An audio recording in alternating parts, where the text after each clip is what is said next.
Hello everyone, एक बार फिर से आपका स्वागत है हमारे इस चैनल पे, जहाँ पे आज हम आपके साथ डिस्कस करने वाले हैं एनपीओ का एक टॉपिक।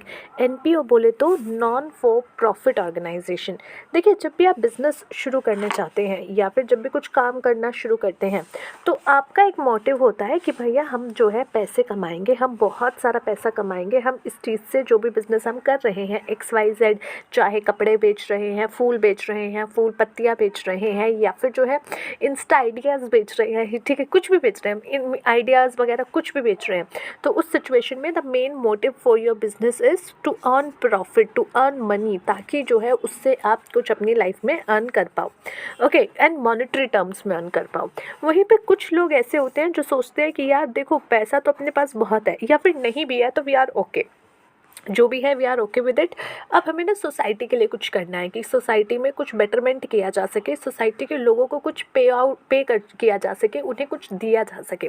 सो उस नज़रिए से वो क्या करते हैं कि सोसाइटी को सर्व करने के लिए एक ऑर्गेनाइजेशन फॉर्म करते हैं, एक ऑर्गेनाइजेशन बनाते हैं जिसका मेन मोटिव प्रॉफिट कमाना नहीं होता, बल्कि लोगों को सर्व करना होता है, सोसाइटी को सर्व करना होता है। उसको कहा जाता है नॉट फॉर प्रॉफिट ऑर्गेनाइजेशन।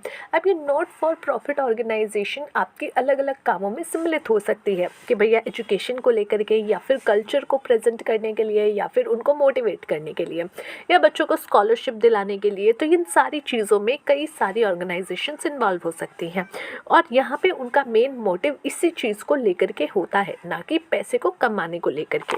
उसे कहा जाता है not for profit organisation. NPO stand करता है आपका नॉन प्रॉफिट ऑर्गेनाइजेशन, या फिर नॉट फॉर प्रॉफिट ऑर्गेनाइजेशन, ठीक है, या फिर आपका नॉन ट्रेडिंग ऑर्गेनाइजेशन भी आप इसको कह सकते हो। और ये रेफ़र करता है एक ऐसी ऑर्गेनाइजेशन से जिसका पर्पस जो है वो ये है कि वो पर्पस जो है वो ये नहीं है कि वो प्रॉफिट कमाए, बल्कि उससे अलग होता है। So it refers to organisation that operates for purpose other than making a profit, यानी प्रॉफिट कमाने के अलावा उसका कोई और यहाँ पे जो है एक आप कह सकते हो पर्पस है। नॉट प्रॉफिट ऑर्गेनाइजेशन, जिसको आप नॉट फॉर प्रॉफिट ऑर्गेनाइजेशन भी कहते हो, ये टिपिकली डेडिकेटेड होता है जो आपके सोशल कोज हैं उनको सर्व करने के लिए, या किसी स्पेसिफिक मिशन के लिए। जैसे आपने देखा होगा ना, कुछ ऐसी आपकी ऑर्गेनाइजेशन है जो कि फूड को लेकर के, कि भाई हम जो है गरीबों को सिर्फ खाना खिलाएंगे, उसको लेकर के बनती है, और वो लोग जो है लोगों को सस्ते में खाना खिलाते हैं, 1 रुपये 2 रुपये की थाली से, या फिर जो है बहुत कम रुपए में 5 रुपये 10 रुपये की थाली, या फिर बिल्कुल फ्री में, अगर वो भी नहीं है तो फ्री में ही उनको भोजन कराते हैं। सो यहाँ पे जो मोटिव है वो है लोगों के लिए, लोगों को कुछ करके देना, लोगों को कुछ सर्व करना। सो यहाँ पे इस टाइप की जो ऑर्गेनाइजेशन बनती है उसको कहा जाता है नॉट फॉर प्रॉफिट ऑर्गेनाइजेशन। ध्यान दीजिए बेटा, कुछ लोग होते हैं कि भाई बिजनेस भी कर रहे हैं और कहते हैं हम गरीबों के लिए भी करेंगे, तो वो नॉट फॉर प्रॉफिट ऑर्गेनाइजेशन नहीं है, क्योंकि आप बिजनेस कर रहे हो, प्रॉफिट अर्न करने के पर्पस से आए हो, और आप सोच रहे हो कि एक्स्ट्रा आएगा तो मैं कर दूंगा। So that is not for profit organisation. यहाँ पे नॉट फॉर प्रॉफिट ऑर्गेनाइजेशन वो है जो सिर्फ और सिर्फ लोगों का काम करना चाहती है। वो ट्रेडिंग में बिल्कुल भी सम्मिलित नहीं होती, प्रॉफिट कमाने में बिल्कुल भी सम्मिलित नहीं होती है, ठीक है। वो जो भी पैसा आता है वो लोगों को भला करने के लिए यूज़ करती है, अपनी जेब में कुछ नहीं लेती, okay. So there primary goal जो होता है वो होता है कंट्रीब्यूट करना वेलबींग में, सोसाइटी के या फिर सोशल इश्यूज जो है उसको एड्रेस करना। जैसे कि आपने देखा होगा कई बार ह्यूमन ट्रैफिकिंग को लेकर के भी कई ऑर्गेनाइजेशन काम करती है, जो लोग बच्चों को किडनैप करते हैं, उनको फिर भीख मंगवाते हैं, ऐसी जो रैकेट्स होती हैं उनके अगेंस्ट भी काम करती है। सो वो सारी आपकी ये क्या है, ऑर्गेनाइजेशन जो कि मेनली इसी तरीके से काम कर रही है, वो सब आपकी नॉट फॉर प्रॉफिट एनपीओ हो जाती है ऑर्गेनाइजेशन, ओके। नेक्स्ट इस इसके कैरेक्टरिस्टिक्स की बात करते हैं। मिशन ड्राइवन, जो नॉट प्रॉफिट्स जो होती है वो गाइडेड होते हैं किसी स्पेसिफिक मिशन को लेकर के या पर्पस को लेकर के, कि भाई हमें फूड के लेकर के जो है लोगों को रखना है, कि भाई सबको खाना मिले, या फिर आप जो है सोचते हो एजुकेशन सबको मिले।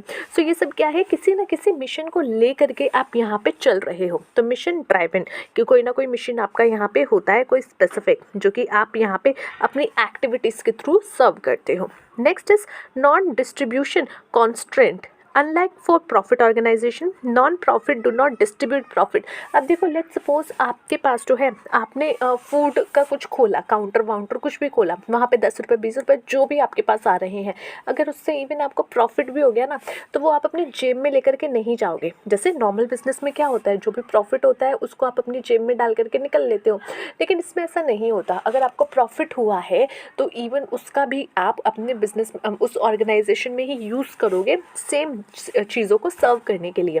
जो भी आपकी एक्टिविटीज़ हो रही है उसमें आप बिल्कुल भी अपनी पॉकेट में कुछ डाल करके नहीं लेके जाओगे। यानी कि जो फाइनेंशियल गेन हो रहा है, जो जनरेट हुआ है, वो री इन्वेस्ट किया जाएगा, ना कि उसको अपनी पॉकेट में डाल करके लेके जाया जाएगा।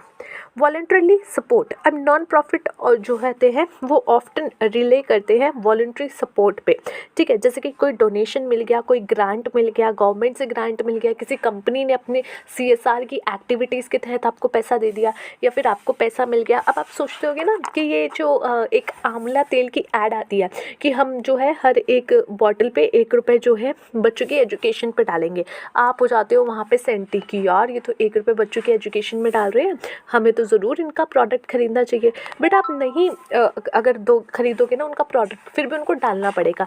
क्यों? क्योंकि एक CSR जिसको हम कॉर्पोरेट सोशल रिस्पॉन्सिबिलिटी कहते हैं, उसके तहत अगर एक कंपनी का एक लेवल से ज़्यादा का जो है सेल हो रहा है, ठीक है, एक लेवल से ज़्यादा का प्रॉफिट हो रहा है, तो उनको अपने उस प्रॉफिट का, उस सेल का एक परसेंटेज जो है वो तय किया जाता है CSR के अकॉर्डिंग कितना होगा, और ठीक है, वो उनको ऐसी चीज़ों में डालना पड़ता है जो कि सोशल रिस्पॉन्सिबिलिटीज़ के तहत आती हैं।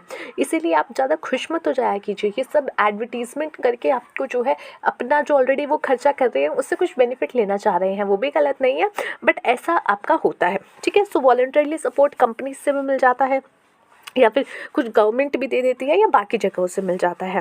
सो ये सपोर्ट जो होते हैं आपके इंडिविजुअल देती है, कॉर्पोरेट्स देती है, फाउंडेशंस देती हैं, या गवर्नमेंट एंटिटीज़ दे देती हैं, जिनको भी सही लगता है कि हाँ हमें देना चाहिए, वो ऐसे जगहों पे कंट्रीब्यूट करते हैं।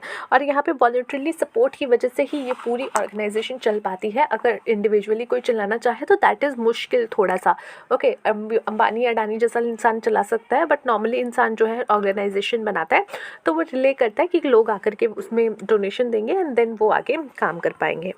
Next is tax exempt status. अब यहाँ पे जो ऐसी ऑर्गेनाइजेशन होती है जो कि नॉन प्रॉफिट होती है, उनको टैक्सेशन में भी बेनिफिट मिलता है।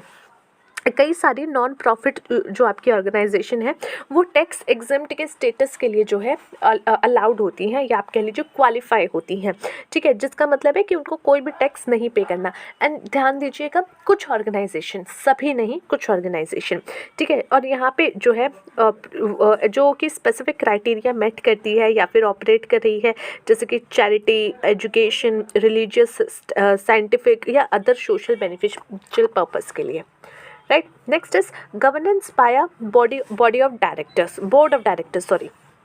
जो आपके NPOs होते हैं उसका जो काम होता है वो बोर्ड ऑफ डायरेक्टर्स द्वारा किया जाता है। यहाँ पे जैसे नॉर्मल आपका board of directors her company में होते हैं, उसी तरीके से साथ ही साथ यहाँ पे एक ट्रस्टी होता है, क्योंकि इतना सारा पैसा इन्वॉल्व हो रहा है, दूसरों का पैसा आ रहा है, तो ऑब्वियसली एक ट्रस्टी की आवश्यकता यहाँ पड़ जाती है। जैसे म्यूचुअल फंड में भी आपके एक ट्रस्टीज़ इन्वॉल्व होते हैं, वैसे ही यहाँ पे आपके ट्रस्टी इन्वॉल्व होता है, ठीक है। इंश्योर किया जाता है कि सारे रेगुलेशंस के साथ कंपाइल किया जा सके और यहाँ पे स्ट्रेटेजिक डिसीजंस लिए जा सके। बोर्ड मेंबर्स जो है वो वॉलंटरली और यहाँ पे सर्व करते हैं विदाउट कंपनसेशन, यानी कि जो लोग NPO में सर्व कर रहे होंगे ना वो यूजुअली सैलरी नहीं लेते हैं। आई एम रियली सॉरी, क्योंकि NPO यानी कि आप लोगों का भला करना चाह रहे हो और आप वहाँ पे मतलब सैलरी के पर्पज से आ रहे हो, वो नहीं होता। यूजुअली वो लोग सैलरी नहीं लेते हैं। Next is community benefit. यहाँ पे NPO चलाने का एक बेनिफिट होता है, वो कम्युनिटी को मिलता है कि जो लोग हैं, जो आम जनता है, जिन लोगों को एजुकेशन की ज़रूरत है पर पैसे नहीं है, जिन लोगों को फूड की ज़रूरत है but they can not afford that, तो उन लोगों को यहाँ पे बेनिफिट मिलता है। सो ये कम्युनिटी बेनिफिट होता है जो कि NPO देते हैं। NPO जो है एग्जिस्ट करता है ताकि वो पब्लिक को जो है एक स्पेसिफिक कम्युनिटी को सर्व कर सके। Specific community means people who are poor, people who can not afford education, this type of communities, ठीक है। सो यहाँ पे जात पात पे मत चले जाना, that type of communities we are talking, okay. And उनकी एक्टिविटीज़ यहाँ पे की जाती है ताकि वो जो है उनको बेनिफिट दिया जा सके। ट्रांसपेरेंसी एंड अकाउंटेबिलिटी, एनपीओज जो हैं वो एक्सपेक्टेड होता है कि वो ऑपरेट करें हाई डिग्री ऑफ ट्रांसपेरेंसीज, कुछ छिपा के ना रखें, जो भी है जैसा भी है वो उनको शो करना पड़ता है, ट्रांसपेरेंसी उनको रखनी पड़ती है। दे ऑफ्टन जो है कई बार उनको ऑडिट्स करवाना पड़ता है, एनुअल रिपोर्ट्स में उनको डालनी पड़ती है, कई बार क्या मतलब उनको ऑडिट करानी पड़ती है, उनको पब्लिश करनी पड़ती है एनुअल रिपोर्ट्स और फाइनेंशियल इंफॉर्मेशन जो भी उनको एक्सेस करानी पड़ती है पब्लिक को। सो अकाउंटेबिलिटी जो है वो क्रूशियल है, क्योंकि लोगों का पैसा यहाँ पे आ रहा है, कहीं आप उनका गबन ना कर दो, इसीलिए। सोशल एंटरप्रेन्योरशिप, कुछ नॉन प्रॉफिट जो है यहाँ पे इंगेज हो सकते हैं इन सोशल एंटरप्रेन्योरशिप, जो कि कंबाइंड बिजनेस करते हैं। यहाँ पे प्रिंसिपल होता है सोशल मिशन का, और वो जनरेट भी करते हैं revenue through business activity to fund their charitable endeavour. यहाँ पे मतलब कि एक सोशल एंटरप्रेन्योरशिप की भी एक सिचुएशन निकल के आती है, जहाँ पे बिजनेस भी चल रहा होता है और उससे जो प्रॉफिट हो रहा है, जो पैसा हो रहा है, वो यहाँ पे चैरिटी के तौर पे ही इसी एनपीओ में चला जाता है। लॉन्ग टर्म इम्पैक्ट, एनपीओ का जो है फोकस होता है कि लॉन्ग टर्म सूटेबल इम्पैक्ट्स डाला जाए और जो इश्यूज़ हैं उनको एड्रेस किया जाए। यहाँ पे जो सक्सेस होती है वो मेजर की जाती है कि भाई सिर्फ शॉर्ट टर्म में क्या मिल रहा है वो नहीं, बल्कि लॉन्ग टर्म में क्या मिल रहा है। जैसे आपने एजुकेशन प्रोवाइड कर दी, जैसे कि अगर आपने जो है इंस्टीट्यूशन खोल लिया, मेडिकल इंस्टीट्यूशन, ठीक है, तो यहाँ पे आप देख रहे हो कि भाई हमारे देश में अभी इन बच्चों के जैसे ये 4-5 साल बाद हो जाएंगे, 4-5 साल में अपनी मेडिकल ख़त्म कर लेंगे, 5 साल आई थिंक होता है ना, सो 5 साल में मेडिकल ख़त्म कर लेंगे, and then we will have a lot of good medical staff in our country, जो कि अच्छी तरीके से अच्छे स्टूडेंट्स होंगे। तो लॉन्ग टर्म इम्पैक्ट क्या होने वाला है एजुकेशन से, भाई हमारे देश में जो है अच्छे स्टूडेंट्स, अच्छे लोग, अच्छे स्किल्स वाले लोग होंगे। सो वो लॉन्ग टर्म इम्पैक्ट यहाँ पे देखा जाता है, ना कि short term impact, right. So that is it for today, guys. I hope you understood this whole topic. Let's see you in the next video. Till then, take care of yourself and take care of your health. Bye. Bye.